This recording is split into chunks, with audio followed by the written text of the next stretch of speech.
मंत्री श्रीधर बाबू ने कहा कि उन्हें खुशी है कि महेश कुमार गौड़ और बालमुरी वेंकट को सर्वसम्मानित से एमएलसी चुना गया। महेश कुमार गौड़ ने कहा है उन्होंने बिना किसी पद की चाहत की पार्टी की जीत के लिए काम किया है। वहीं पार्टी बालमुरी वेंकट द्वारा किए गए आंदोलन की पहचानती कांग्रेस पार्टी में काम करने वाले हर व्यक्ति का सम्मान किया जाएगा। महेश कुमार गौड़ ने कहा पार्टी के प्रति उनकी सेवाओं के सम्मान में एमएलसी के रूप में मौका दिया जाने पर उन्हें खुशी है। कांग्रेस पार्टी में काम करोगे तो पद मिलेगा, वे परिषद में जन समस्याओं का समाधान करने का प्रयास करेंगे। बालमुरी वेंकट ने सभी को धन्यवाद दिया है जिन्होंने बहुत कम उम्र में एमएलसी का मौका दिया। 9 साल तक मेरे साथ हर आंदोलन में भाग लेने वाले एनएसयूआई नेताओं और कार्यकर्ताओं ने धन्यवाद। उन्होंने कहा कि छात्रों और बेरोजगारों के बीच वार्ताकार बनेगा। शहर के माधापुर थाने में रात में आग लग गई। आग का कारण ये है कि पटाखा फूटा है, वहीं पटाखा सिलेंडर पे जा गिरा और आग लग गई। हैदराबाद शहर के माधापुर पुलिस स्टेशन में आग लग गई है। जब सिलेंडर फटने से आग लग गई है, थाने के पास पटाखे छोड़े गए और चिंगारी सिलेंडर पे जा गिरी है। इससे विस्फोट हुए प्रतीत हो रहा है कि सूचना मिलने पर दमकल कर्मियों मौके पर पहुंचे और आग बुझाने का प्रयास किया। 200 साल पुरानी पारिवारिक विरासत में उद्योग में 30 से अधिक वर्षों के अनुभव के साथ अनुपम अग्रवाल ने हैदराबाद में रॉयल ज्वेलर्स के रूप में शुरुआत की। Global James and jewellery academy के संस्थापक अनुपम अग्रवाल सोनल अग्रवाल ने 22 जनवरी को Banjara hills owners private building में जीजीएस का उद्घाटन के साथ आभूषण उद्योग में नए युग की शुरुआत की है। उद्घाटन कार्यक्रम में कोंदा विधायक पद्मावती रेड्डी शामिल हुई है। उनका मिशन आभूषण प्रेमियों को हीरे की ग्रेडिंग और जेमोलॉजी आभूषण डिजाइन में व्यवहारिक अनुभव प्रदान करना चाहिए, जिससे आभूषण उद्योग में उज्जवल भविष्य का मार्ग प्रशस्त हो सके। वहीं जीजीजे पावर वर्कशॉप व्यापक परिवार और कर्मचारी प्रशिक्षण कार्यक्रम पेश करने वाले अनूठे संगठन हैं। ये परिवर्तन कार्यकारी सीखने के अनुभव के लिए मंच तैयार करता है। Today we are starting a Gems and Jewelry Academy, the Global Gems and Jewelry Academy in Hyderabad, and now we are offering a very exceptional, world-class gems and jewelry education in Hyderabad. We are starting with diamond, gemology, jewelry business management, marketing, retail sales management. Come from the beginning to the manufacturing, we are offering all kind of diploma courses in Hyderabad. What is the course? Yeah, the minimum qualification to enter in this courses are 12 pass. We can select some 10th students also, but that depends on their age and all. But generally 10th class. The courses start with 3 months to 1 year. The fees is 25,000 to up to 1.5 lakh rupees, including GST and all. So it's a very high and niche courses that we are offering in Hyderabad. 100% job placement after the course. Are you engaging in your own company? Yes, we have our own company also. We will be engaging there also. Both. As we will be placing them wherever necessary. What is the package used to new employees or other experiences? CTC they can get anywhere between 6 to 12 lakhs starting per annum. After completion of 1 year course? After completion of these courses, yes. There is any pre-experience to this course? Freshers can also come? Anybody, freshers can also come. Any age criteria? No age criteria. You can come at any age, not any. Definitely we are planning that. For kids who are interested in these courses, we will be planning CSR, yes. Any fee concession to poor people? Yes, there will be there, definitely. About the jewelry designing, about the diamond and color stone grading. This is one of a very unique kind of an institute where we will give them a very practical knowledge about how they do the designing and how the design turns out to be at the end of it. So Kalpesh ji it's a very rare institute. We have tied up with Kalpesh ji, and our main partners over here PR are Peony, Pink Peony and Astra. They are all helping us do this, and ma'am is here. I am honored to have ma'am with us. राजस्व मंत्री पंगुलेटी श्रीनिवास रेड्डी ने अधिकारियों को क्षेत्र का दौरा करने और कार्यों की प्रगति की निगरानी करने का आदेश दिया।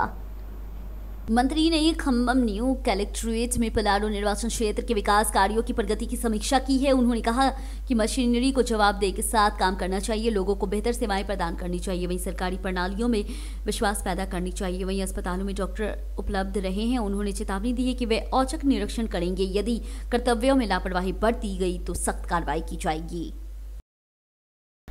पूर्व मंत्री विधायक जगदीश रेड्डी ने कहा है कि मुख्यमंत्री और मंत्री सत्ता में होने के कारण गलत बातें कर रहे हैं और कांग्रेस नेताओं को विश्वास नहीं है वे सत्ता में आएंगे। उन्होंने मनमर्जी के वादे किए हैं। उन्होंने कहा वादों की क्रियान्वयन पर सवाल उठाए जाए तो वे अधीर हो रहे हैं। वहीं जगदीश रेड्डी ने शिकायत की है कि उन्हें नहीं पता कि कोमटी रेड्डी वेंकट रेड्डी कब बोलेंगे। अयोध्या में श्री राम की मूर्ति की प्राण प्रतिष्ठा महोत्सव के अवसर पर गच्चीबौली डिवीजन के खाजागुड़ा में विशेष पूजा का आयोजन किया गया है। वहीं पूजा कार्यक्रम में बड़ी संख्या में श्रद्धालु शामिल हुए। बाद में खाजागुड़ा यूथ एसोसिएशन और काटमैया यूथ एसोसिएशन के श्रद्धालुओं को भोजन कराया गया। कार्यक्रम में पूर्व नगर सेवक कोमरी शेठी साई बाबा और कोमरा गोनी वेंकटेश गौड़, कोमरी शेठी बेनू और कोमरी शेठी विनय और अन्य ने भाग लिया। हैदरगुड़ा बाहर कैफे की ग्राहक बिरयानी में मक्खी निकलने से परेशान हो गए। चिकन बिरयानी का पार्सल लेने के बाद उसने उसे खोला और आधा खा लिया। इसके बाद मक्खी बाहर आ गई। परेशान ग्राहक ने जब पार्सल लेकर के बाहर फेंकने के मालिक को दिखाया तो ग्राहक ने अपनी पीड़ा जाहिर करते हुए कहा है कि उसने पार्सल को जबरदस्ती पकड़कर कूड़ेदान में डाल दिया। वहीं बाहर कैफे के मालिक ने न सिर्फ संतोषजनक जवाब दिया है बल्कि फटकार लगाई है। इसके चलते ग्राहक बाहर कैफे के सामने आंदोलन पे उतर आए। इस संबंध में अधिक जानकारी की प्रतीक्षा है। डीडी कॉलोनी वेलफेयर एसोसिएशन के अध्यक्ष कोंडा लक्ष्मीकांत रेड्डी ने कहा कि भारत ही नहीं विश्व के दिव्य स्थानीय अयोध्या में श्री राम प्रतिमा की स्थापना अद्भुत है। वहीं डीडी कॉलोनी के निवासियों ने एलसीडी के माध्यम से अयोध्या में राम मंदिर के उद्घाटन समारोह को देखा।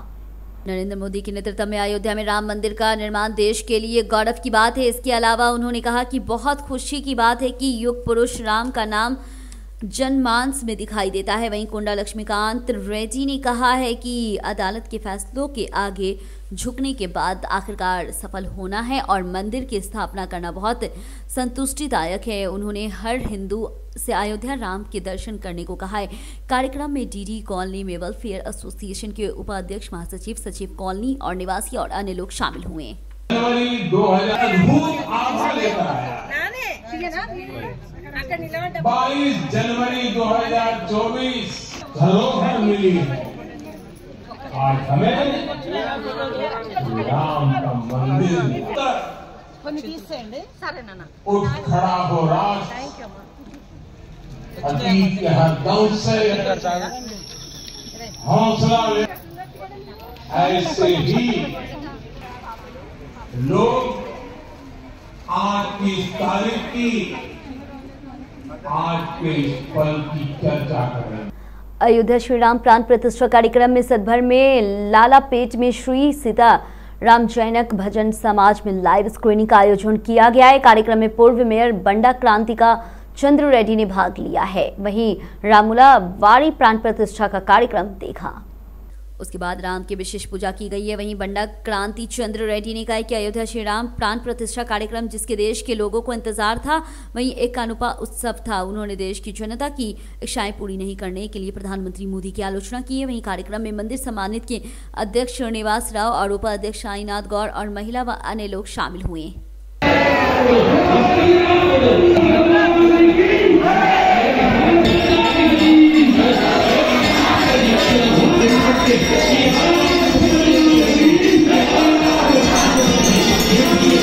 दिलसुख नगर आरटीसी बस डिपो में भीषण आग लग गई है। इस घटना में 2 बसें पूरी तरह जल के खाक हो गई और तरके बस डिपो में दुर्घटना वंश में आग लग गई। अचानक आग भड़क गई और काफी फैल गई। इसी की 2 बसों में आग लग गई है और उसकी चपेट में आ गई और भीषण आग लगने से पूरी तरह जलकर खाक हो गई है। तुरंत सतर्क आरटीसी कर्मचारियों ने अग्निशमन अधिकारियों को सूचित किया। वहीं घटनास्थल पर पहुंचे दमकल कर्मियों ने दमकल गाड़ी से आग पे काबू पाया है। इससे एक बड़ा खतरा टल गया है। इस हादसे में 2 बसें पूरी तरह आग की चपेट में आ गई और खाक हो गई। वहीं अन्य बस मामूली रूप से जल गई है। वहीं दमकल कर्मियों ने सतर्कता से काम किया है और डिपो की कुछ अन्य बसों में आग लगने से बचा लिया है। वहीं आरटीसी के क्षेत्रीय प्रबंधक और वर प्रसाद ने मौके पर पहुंचकर घटना का निरीक्षण किया। उन्होंने कहा कि संबंधित अधिकारियों अग्निकांड की पूरी जांच कर रहे हैं।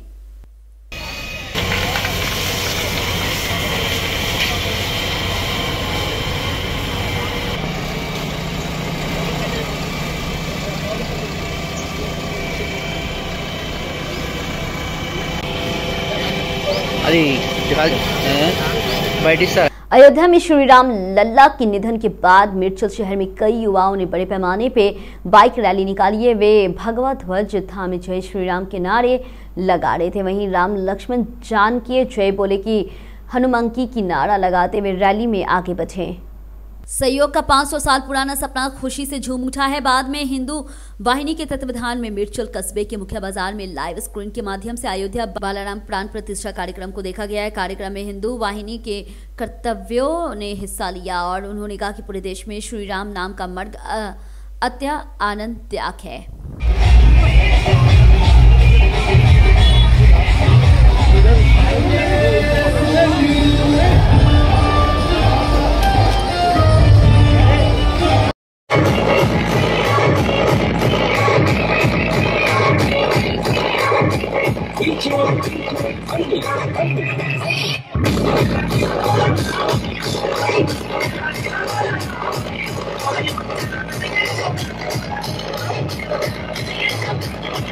अयोध्या में भगवान राम की प्रतिष्ठा के अवसर पे चंदानगर के वेंकटेश्वर स्वामी मंदिर में विशेष पूजा की। चंदानगर के वेंकटेश्वर स्वामी मंदिर में विशेष पूजा की गई है। कार्यक्रम में बड़ी संख्या में श्रद्धालु शामिल हुए। मंदिर में समिति ने भक्तों के लिए अन्नदानम का आयोजन किया। वहीं पूजा अर्चना के बाद भगवान राम की शोभा यात्रा निकाली गई।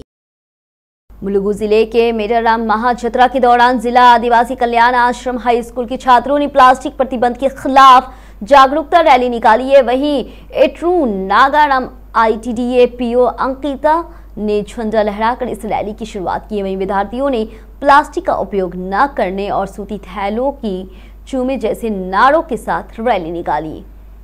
ITDA PO ने सुझाव दिया है कि मेराराम मेले में आने वाले भक्तों को प्लास्टिक बैग के बजाय सूती बैग का उपयोग करना चाहिए। वहीं प्लास्टिक पे प्रतिबंध लगाने की मांग को लेकर के रविवार को मेराराम ट्राइबल वेलफेयर हाई स्कूल के छात्रों के साथ देवी माता मंच पे मेराराम गांव तक रैली निकाली गई है। अवसर पर बोलते हुए PO ने सुझाव दिया है कि मेले की प्लास्टिक मुफ्त बनाया जाए। सबसे पहले देवी माता के मंच पर पूजा की गई और सूती थैलियां पुजारी संघ के अध्यक्ष सिदा बोइना और जग्गा राव को सौंपी गई है। इसके बाद उन्होंने ITD कैंप कार्यालय से मरम्मत कार्यालय का निरीक्षण किया है। वहीं कार्यक्रम की गुणवत्ता बनाए रखने का आदेश दिया है। वहीं मेले के दौरान कार्यों की प्रगति के बारे में R&B DE RWSE से बात की है। वहीं जमपन्ना वागू क्षेत्र में पार्किंग स्थल, यातायात प्रबंधक और सन्ना घाट और आदिवासी संग्रहालय का दौरा किया। उनके साथ ही CPO वसंत राव, एडोमेंटियो राजेंद्रम और ट्राइबल डेवलपमेंट AE देसीराम भी थे। स्थानीय लोग शिकायत कर रहे हैं कि श्रीलिंगमपल्ली GHMC के अधिकारी स्वच्छता बनाए रखें, वे विफल रहे। उन्होंने कहा कि सड़क पे जमा कूड़ा कचरा नहीं हटाया जा रहा है।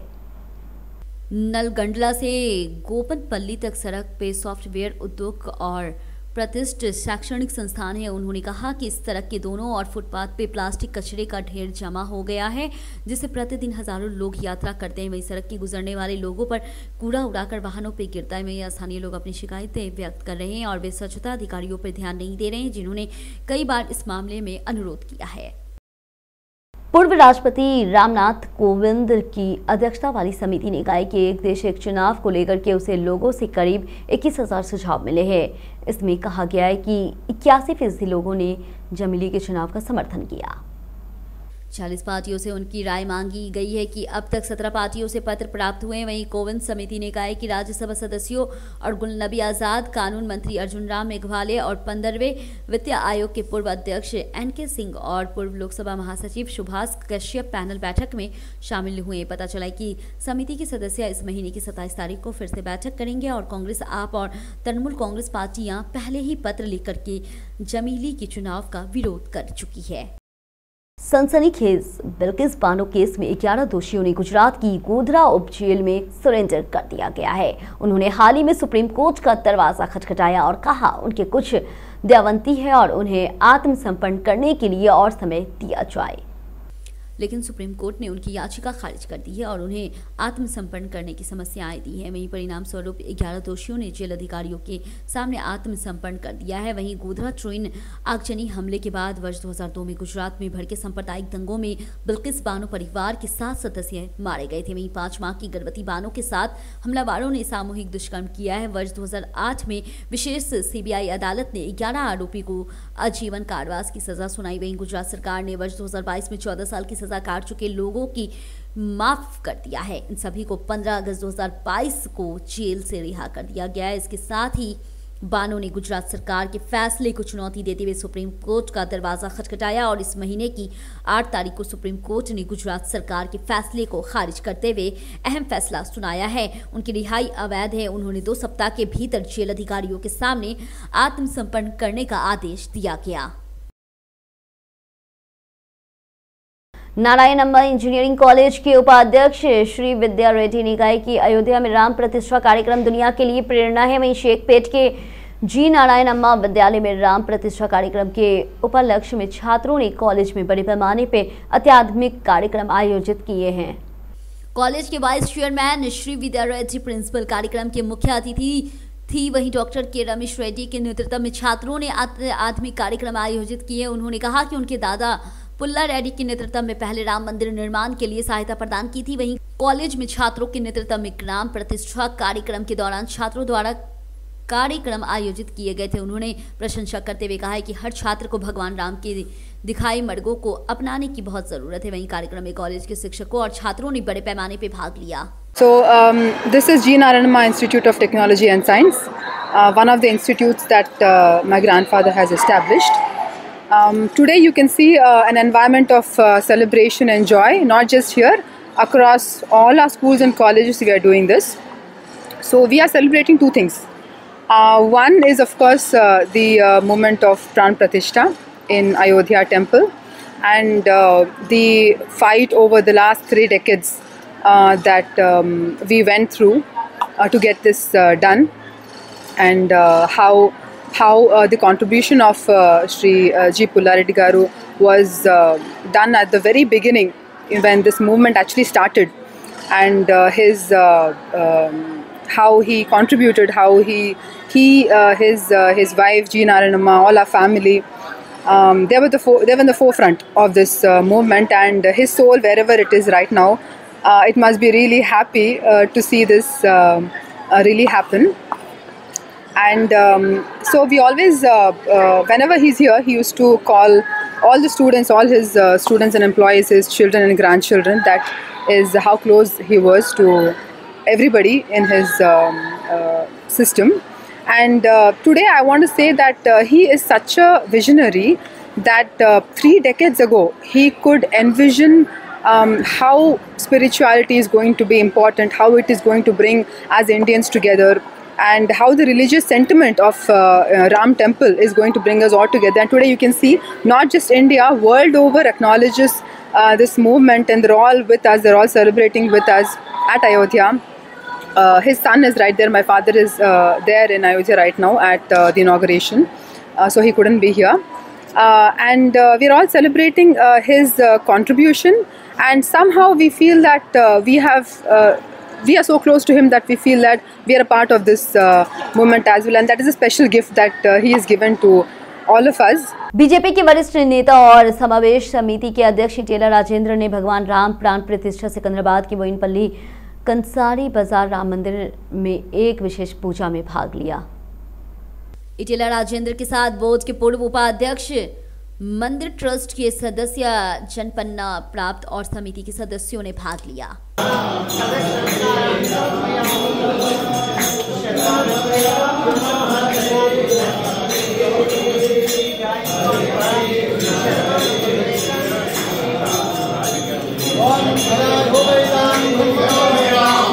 पटन चेरू निर्वाचन क्षेत्र जय श्री राम के नारे से गूंज उठाए। जैसे ही अयोध्या शहर में श्री राम मंदिर का उद्घाटन समारोह आयोजित किया गया, पूरा पटनचेरू निर्वाचन क्षेत्र की जय श्री राम के नारे और भगवा झंडों से सजाया। विधायक गुजेम महिपाल रेड्डी के नेतृत्व में पटनचेरू की श्री राम मंदिर और अमीनपुर के तुमल्ला पंडुरंगा रेड्डी के नेतृत्व में भव्य उत्सव आयोजन किया गया। सभी स्थानीय मंदिरों में प्रतीकात्मक स्क्रीन लगाई गई और भगवान राम की मूर्ति प्राण प्रतिष्ठा कार्यक्रम का सीधा प्रसार किया गया है और अन्नदान वितरित किया गया।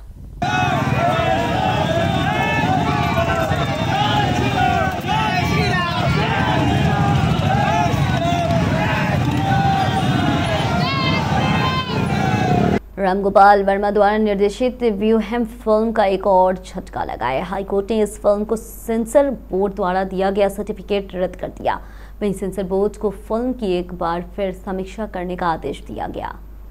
नारा लोकेश ने हाईकोर्ट में याचिका दायर कर फिल्म की स्क्रीनिंग के लिए CBFC की मंजूरी रद्द करने की मांग की है और आरोप लगाया कि ये फिल्म तेलुगु देशम पार्टी प्रमुख चंद्रबाबू का अपमान करने के लिए बनाया गया है। वहीं याचिकाकर्ताओं के वकील ने पहले अनुरोध किया था कि अगर हाईकोर्ट को लगता है कि आंध्र प्रदेश में चुनाव पर असर पड़ेगा तो तेलंगाना में भी फिल्म की रिलीज की इजाजत दी जाए। हरियाणा के राज्यपाल बंडारू दत्तात्रेय ने कहा है कि केंद्र सरकार नई नीतियों बनाकर ऐसी स्थिति लाएगी जहां आम लोग भी हवाई यात्रा कर सकें और राज्य सरकारों को विशेष रूप से वारंगल, कोत्तागुडेम और आदिलाबाद हवाई अड्डों पर बुनियादी सुविधाएं प्रदान करने पर पहल करनी चाहिए। वहीं विंग्स एयर शो का समापन के अवसर पर बेगमपेट हवाई अड्डे का दौरा करने वाले दत्तात्रेय ने कहा है कि विमानन के बारे में लोगों में जागरूकता पैदा करने के लिए एयर शो का आयोजन किया गया।